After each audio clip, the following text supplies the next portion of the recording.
बहुत बहुत धन्यवाद। मीडिया के साथियों का बहुत स्वागत है। मैं 3 मिनट लेट पहुंचा, उसके लिए माफ़ी चाहता हूं आपसे। एक बार प्रेस कॉन्फ्रेंस ये रीशेड्यूल हुई, उसके लिए भी माफ़ी चाहता हूं। दिल्ली चुनाव बिल्कुल अपने पीक पर है। कांग्रेस पार्टी पूरे प्रदेश में बहुत शानदार तरीके से चुनाव लड़ रही है। हम सारे लोग लगातार पूरे राज्य में चुनाव प्रचार कर रहे हैं। आदरणीय राहुल गांधी जी, प्रियंका गांधी जी, मल्लिकार्जुन खड़गे जी, हमारे बाकी जो स्टेट के लीडर हैं वो सब, मैं खुद लगातार पूरे प्रदेश में जनसभाओं में जा रहा हूं और जो माहौल हमने जमीन पर देखा है वो बहुत शानदार है।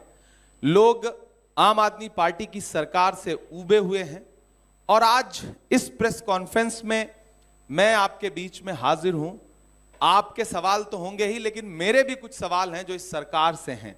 और ये जो पीछे आप देख रहे हैं, आपने दिया धोखा, अल्पसंख्यक फिर क्यों दे मौका। आम आदमी पार्टी के नेता लगातार अल्पसंख्यकों का वोट लेते आए हैं और अल्पसंख्यकों ने झोली भर के पिछले 2 चुनावों में आम आदमी पार्टी को वोट भी दिया। लेकिन सच्चाई यह है कि पिछले 10 साल में लगातार उनको छला गया, उनको ठगा गया। उनके किसी भी मुद्दे पर आम आदमी पार्टी कहीं भी खड़ी नहीं हुई। आप आम आदमी पार्टी की जो टीम है, आप उसको देखेंगे तो उसमें एक भी मुस्लिम नहीं है, उसमें एक भी किसी भी मुस्लिम को प्रतिनिधित्व तो नहीं दिया गया है। आप पिछले 2 राज्यों से उन्हें राज्यसभा में सदस्य भेजने का मौका मिला, दिल्ली और पंजाब से, उसमें एक भी किसी भी मुस्लिम को मौका नहीं दिया गया। तो स्पेशली दिल्ली में इस बात को लेकर के अल्पसंख्यकों में बहुत गुस्सा है, वो लगातार सवाल पूछ रहे हैं। और मैं यहां इस प्रेस कॉन्फ्रेंस के माध्यम से पूर्व मुख्यमंत्री केजरीवाल जी से 5 सवाल करना चाहता हूं और चाहता हूं कि आपके माध्यम तक मेरे ये सवाल उन तक पहुंचे। पहला सवाल है कि जहांगीरपुरी और पूर्वी दिल्ली में जो सांप्रदायिक हिंसा हुई उस पर केजरीवाल जी पूरी तरह से चुप रहे। अगर कोई उन मुद्दों पर जाकर के लोगों के बीच खड़ा हुआ तो हमारे नेता राहुल गांधी जी खड़े हुए, उन्होंने लोगों के आंसू पोंछने का काम किया। सरकार के मंत्री, सरकार के मुखिया अरविंद केजरीवाल जी अपने घर से बाहर नहीं निकले। जिस तरह आज वो बीच में जो कॉरपोरेशन के इलेक्शन हुए या फिर बाद में चुनाव हुए तो वो पूरे लाल लश्कर के साथ लोगों के बीच में वोट मांगने तो गए, लेकिन जब दंगे हो रहे थे, जब सांप्रदायिक हिंसा हो रही थी जहांगीरपुरी में और पूर्वी दिल्ली के इलाकों में, तो एक भी जगह अरविंद केजरीवाल जी नजर नहीं आए। उनसे मैं पूछना चाहता हूं कि आपने उस समय चुप्पी क्यों साध रखी थी और आज तक आपने चुप्पी क्यों साध रखी है, और जो प्रभावित समुदायों की समस्याएं थी उनको हल करने के लिए आपने क्या कदम उठाए इन दोनों जगहों के, विशेष करके जहांगीरपुरी और पूर्वी दिल्ली। मेरा दूसरा जो बहुत महत्वपूर्ण सवाल है और जो जिसके विजुअल आपके सामने भी हैं, वो सवाल यह है कि जब गुजरात में बिल्किस के दोषी जो थे, उसके बलात्कारी जो थे, उनको जब गुजरात सरकार ने रिहा किया, उसके बाद पूरे देश में एक गुस्सा था, लोग सवाल पूछ रहे थे। और जब मीडिया के एक साथी ने वही सवाल दिल्ली के उप मुख्यमंत्री मनीष सिसोदिया जी से पूछा, तो मुझे वो विजुअल आज भी याद है कि किस तरह से उन्होंने अपने सामने से माइक हटाया था चैनल का और उस सवाल को एकदम नकार दिया था उन्होंने। तो मैं आम आदमी पार्टी से पूछना चाहता हूं कि मनीष सिसोदिया जी की जो शर्मनाक चुप्पी थी बिल्किस के मामले में, एक तो बिल्किस महिला थी, महिला होने के नाते आपको बोलना चाहिए था, आप चुप रहे सिर्फ इसलिए क्योंकि बिल्किस मुस्लिम महिला थी। तो मेरा सवाल है कि यह शर्मनाक चुप्पी क्यों। तीसरा मेरा बहुत महत्वपूर्ण सवाल है कि जब देश भर में CA/NRC के आंदोलन चल रहे थे और शाहीन बाग एक प्रतीक के तौर पर, एक प्रतिरोध का प्रतीक बनकर के शाहीन बाग पूरे देश के सामने खड़ा हुआ और लगातार माएं, बहनें, बुजुर्ग महिलाएं प्रोटेस्ट करते हुए शाहीन बाग में बैठी रहीं, सर्द शामों में, सर्द रातों में। उस दौरान मुख्यमंत्री अरविंद केजरीवाल जी, उनके तमाम कैबिनेट के लोग जिस तरह से शाहीन बाग आंदोलन को लेकर के गृह मंत्री को चुनौतीपूर्ण तरीके से कह रहे थे कि अगर मैं गृह मंत्री होता तो 2 घंटे में शाहीन बाग खाली करवा देता।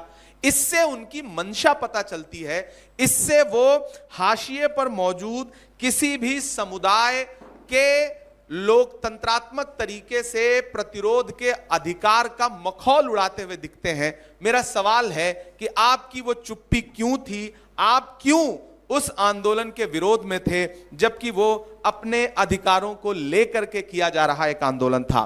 चौथा बहुत महत्वपूर्ण सवाल है जो दिल्ली के अल्पसंख्यकों के साथ साथ देश भर के मुसलमानों को कचोटता है। वो सवाल है कि जब पूरे देश में कोरोना फैला हुआ था और कोरोना को लेकर के केंद्र की सरकार पूरी तरह से विफल थी, लोगों को सांसें नहीं उपलब्ध करवा पा रही थी, ऑक्सीजन नहीं उपलब्ध करवा पा रही थी, तो केंद्र की सरकार ने एक प्रपंच रचा था कि किस तरह से इसमें किसको बदनाम किया जाए और किसके कंधे पर कोरोना की जिम्मेदारी डाली जाए। उसके लिए मरकज को चुना गया, तबलीगी जमात को चुना गया।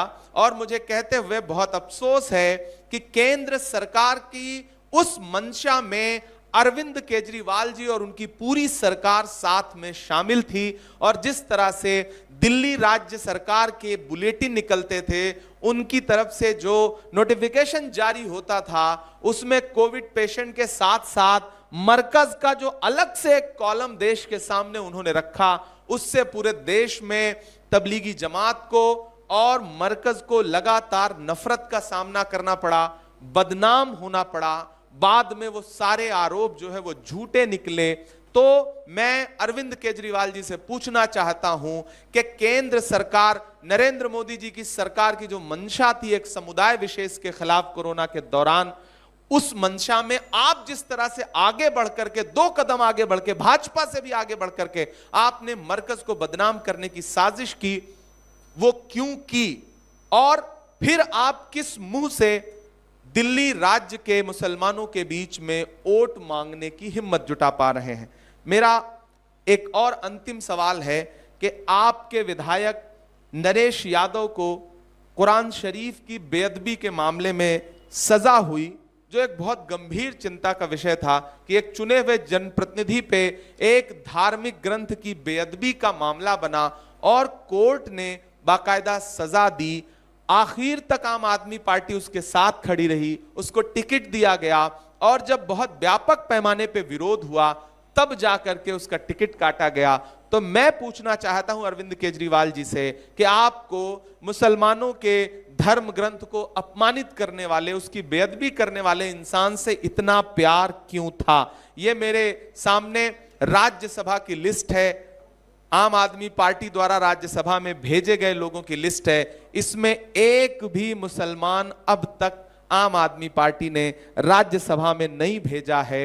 यह दर्शाता है कि आम आदमी पार्टी प्रतिनिधित्व देने के मामले में मुसलमानों को कहीं भी आसपास भी नहीं रखना चाहती।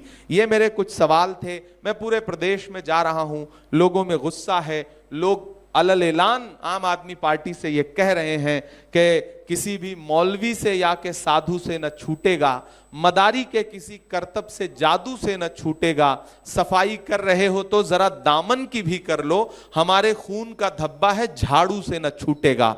लोगों में गुस्सा है, लोग नाराजगी जता रहे हैं और शायद इसीलिए मेरा तो मीडिया के साथियों से भी सवाल है, मैंने अभी तक अरविंद केजरीवाल जी को किसी भी मुस्लिम इलाके में जनसभा करते हुए नहीं देखा। आप सबने देखा हो तो कृपया मुझे सूचित करिएगा, मुझे अब तक नहीं दिखाई पड़ा है। यही वजह है कि वो कहीं भी अपने किसी मुस्लिम प्रत्याशी के लिए वोट मांगने जाने की हिम्मत नहीं जुटा पा रहे हैं। ये मेरे कुछ सवाल थे जो मैंने आपके सामने रखे हैं। आपके सवाल आमंत्रित हैं। मीडिया के साथियों के सवाल आमंत्रित हैं। सर, हम घर घर जाके घूम रहे हैं और ओपिनियन बोल रहे हैं, तो हम देख रहे हैं कि एक व्यक्ति ऐसा नहीं मिला जो शीला दीक्षित की सरकार की खामियां निकाल पाए, मगर उसके बावजूद भी हम एक दशक से देख रहे हैं कांग्रेस उठाए इस बार कितना कुछ कमाल कर।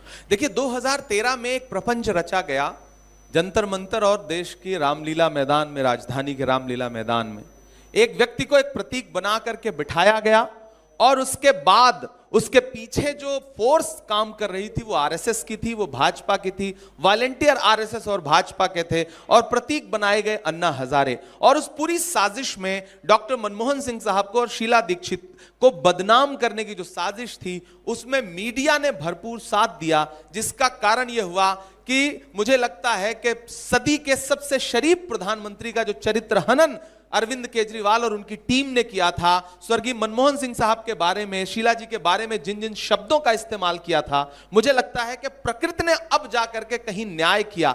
मनमोहन सिंह जी जैसे व्यक्ति पे जो लांछन लगाए थे भ्रष्टाचार के, प्रकृति की लाठी में आवाज नहीं होती है, कुदरत की लाठी में, और उन भ्रष्टाचार के झूठे आरोपों की सजा पूरी आम आदमी पार्टी को यूं भुगतना पड़ा कि मनमोहन सिंह साहब जब दुनिया से कूच करके गए तो दुनिया का हर व्यक्ति उनके लिए मातम करता रहा। देश को अब एहसास हुआ कि मनमोहन सिंह जी क्या शख्सियत थे। और जिन आरोप लगाने वाले, भ्रष्टाचार का आरोप लगाने वाले अरविंद केजरीवाल, मनीष सिसोदिया, उनकी पूरी कैबिनेट खुद भ्रष्टाचार के आरोप में जेल काट के आई। यह प्रकृति का इंसाफ था।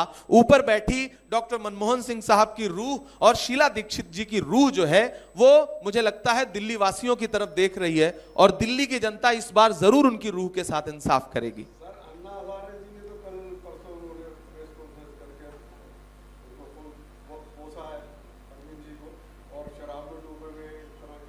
तो ये आपने अच्छी सूचना दी है। मैं तो बहुत दिन से ढूंढ रहा था। मेरा तो एक शेर है कि भारत मां की आंख के तारे कहां गए, आरएसएस के राज दुलारे कहां गए, अच्छे दिनों की तरह उन्हें भी खोज रहा, कोई बताए अन्ना हजारे कहां गए। वो बहुत दिन से नजर नहीं आ रहे थे, और इस बीच अगर निकल के आए हैं और उन्होंने कोसा है आम आदमी पार्टी को, तो इससे भी जाहिर होता है कि जिस तरह से शुचिता और पवित्रता के उच्चतम मानदंड पर खड़े होकर के इन लोगों ने देश के सामने लोकपाल और स्वच्छ राजनीति का वादा किया था, उसको खुद उनके पितामह जो है वो लगातार कोस रहे हैं। इससे भी पता चलता है कि कितने बड़े बहुरूपियों की पार्टी है आम आदमी पार्टी। जी शुक्रिया जी।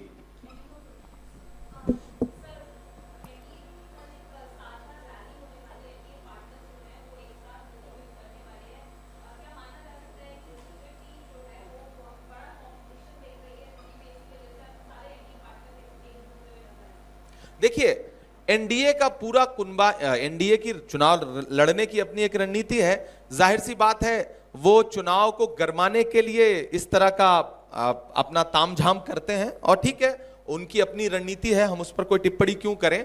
हम एक बात जरूर कह रहे हैं कि पूरी कांग्रेस पार्टी बहुत मजबूती के साथ इस चुनाव को लड़ रही है, और यही वजह है कि आप देखिए पार्टी का हर बड़ा नेता प्रचार में उतरा हुआ है। दिन में हम 3-3, 4-4 सभाएं मैं स्वयं कर रहा हूं। राहुल जी लगातार लोगों के बीच में जा रहे हैं। अभी उन्होंने दलितों से संवाद किया, चिंतकों से संवाद किया, और जो सवाल उन्होंने खड़े किए उस पर बहुत जबरदस्त रिस्पांस मिल रहा है। अल्पसंख्यक समाज के बीच में मैं जाकर के जिस तरह से मुद्दे उठा रहा हूं उनका बहुत अच्छा रिस्पांस मिल रहा है। कुल मिलाकर के हमें हमारे सवाल बहुत जायज हैं, और दिल्ली की जनता एक बात जरूर मान रही है कि शीला दीक्षित जी ने जितने फ्लाईओवर बनवाए थे, शीला जी ने जितने मेट्रो स्टेशन बनवाए थे, डॉक्टर मनमोहन सिंह साहब के टाइम पे जितने काम हुए थे, दिल्ली में रंग रोगन के अलावा उससे ज्यादा कुछ भी नहीं हुआ। ट्रैफिक जाम इतना ज्यादा है कि ना पूछिए।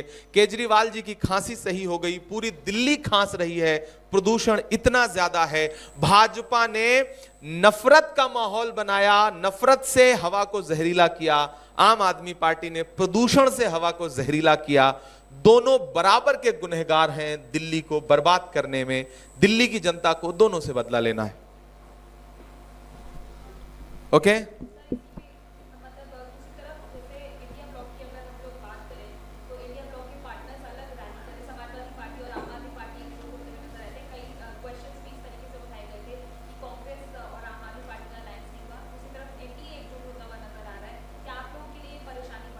देखिए, पूर्व में हमने बड़ी उदारता दिखाई है।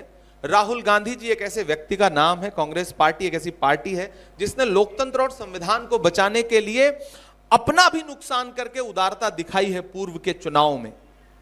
अब हम अपने पूर्व में जो किए गए काम थे, हमारे नेताओं की जो विरासत है, उनको लेकर के दिल्ली के चुनाव में है। और इतनी घबराई हुई आम आदमी पार्टी है कि उसको उत्तर प्रदेश से अपने दोस्तों को बुलाना पड़ रहा है, बंगाल से दोस्तों को बुलाना पड़ रहा है। इससे हमारी सेहत पे कोई फर्क नहीं पड़ता।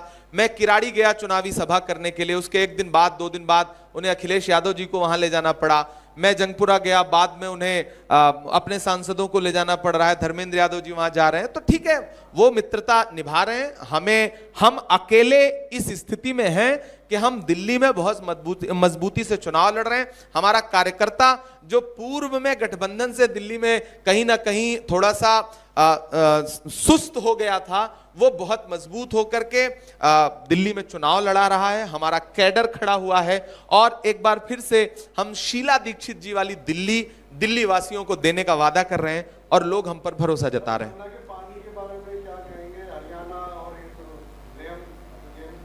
देखिए, ब्लेम गेम में जो सच्चाई है वो आपके सामने है। अब तो मैं अरविंद केजरीवाल जी से पूरी जमुना के पानी नहीं बल्कि चुल्लू भर पानी की बात करूंगा कि वो चुल्लू भर पानी लें और एक बार उस चुल्लू भर पानी में खुद को देखें और फिर देश से माफी मांगें।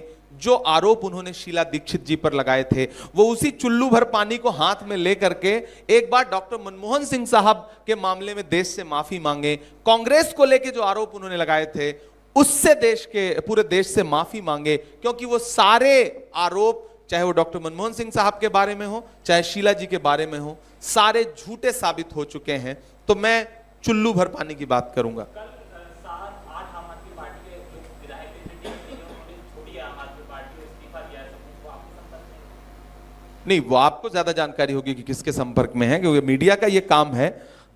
हमारे यहाँ जो ज्वाइनिंग हुई है, हम किसी को चोरी छुपे तो ज्वाइन कराते नहीं, हम खुलेआम ज्वाइन कराते हैं। जो हमारे यहाँ आता है और अगर उसकी वैचारिकी, उसकी विचारधारा कांग्रेस पार्टी से मेल खाती है और लोकतंत्र और संविधान में विश्वास रखता है, तो हम जिसे ज्वाइन कराते हैं आपके सामने कराते हैं। तो वो आप पता करेंगे वो किसके संपर्क में है और उन्होंने क्यों छोड़ी। जी,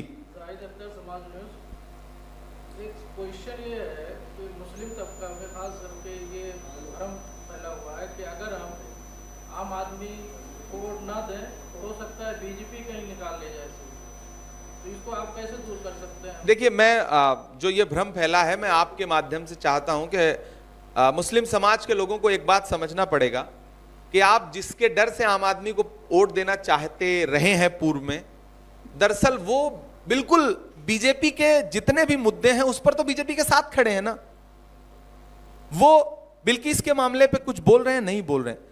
दलित समाज के साथियों से कहना चाहता हूं, हाथरस के मुद्दे पे कौन खड़ा हुआ? राहुल गांधी जी गए पीड़ित परिवार से मिलने के लिए। संभल के पीड़ितों के साथ कौन खड़ा हुआ? राहुल गांधी जी गए वहां पर। मणिपुर में राहुल गांधी जी गए मिलने के लिए। तो देश में जितने भी मुद्दे हैं, 4000 किलोमीटर राहुल गांधी जी चले कन्याकुमारी से कश्मीर तक। अरविंद केजरीवाल कभी नफरत के खिलाफ 4 कदम चले हो तो बताइए? 4000 किलोमीटर राहुल गांधी जी चले। इस देश में नफरत का सबसे ज्यादा शिकार कौन है? अल्पसंख्यक समाज है, दलित समाज है।